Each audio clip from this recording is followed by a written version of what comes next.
Hi everybody, Steve Sandy here for Apple World Today. Let's take a look at the Apple News headlines for Wednesday, October 16th, 2019. Two of America's cellular companies, T-Mobile and Sprint, today received the final approval to proceed with their $26.5 billion merger, or did they? Although the Federal Communications Commission approved the merger, two of the commissioners voted against it, citing a concern about a lack of competition in the wireless industry. In addition, there's still a lawsuit pending from 13 state attorneys general and the District of Columbia that needs to be resolved for the merger to be complete. About 1:24 p.m. Eastern Time today, Apple's online services suffered a short outage. Various Apple web pages went dark temporarily. The system status page that normally displays online problems was offline.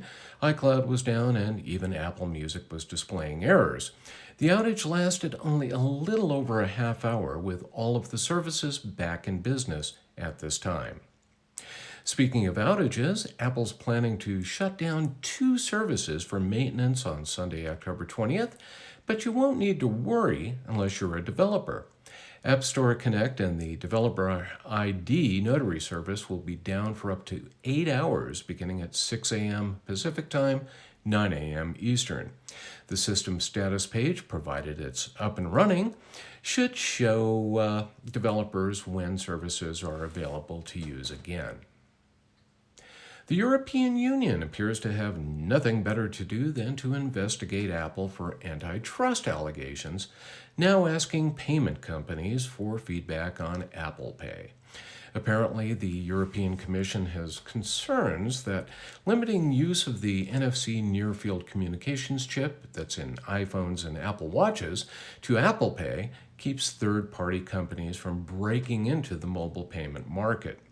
Apple argues that by limiting access to the NFC chip, its devices have better security for banking data than competitive devices from Google and Samsung.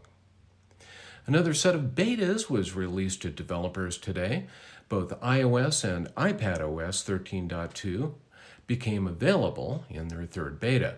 iOS 13.2 brings the new Deep Fusion image processing system to the iPhone 11 and iPhone 11 Pro models, aimed at optimizing each photo pixel by pixel for details, texture, and noise.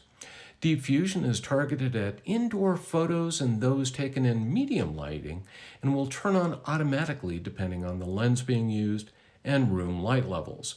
Other improvements in 13.2 include more emoji, a privacy option that lets users opt out of sharing Siri and dictation audio recordings with Apple, and more. Those are the top stories for today. Join me tomorrow for another quick look at Apple News from Apple World Today.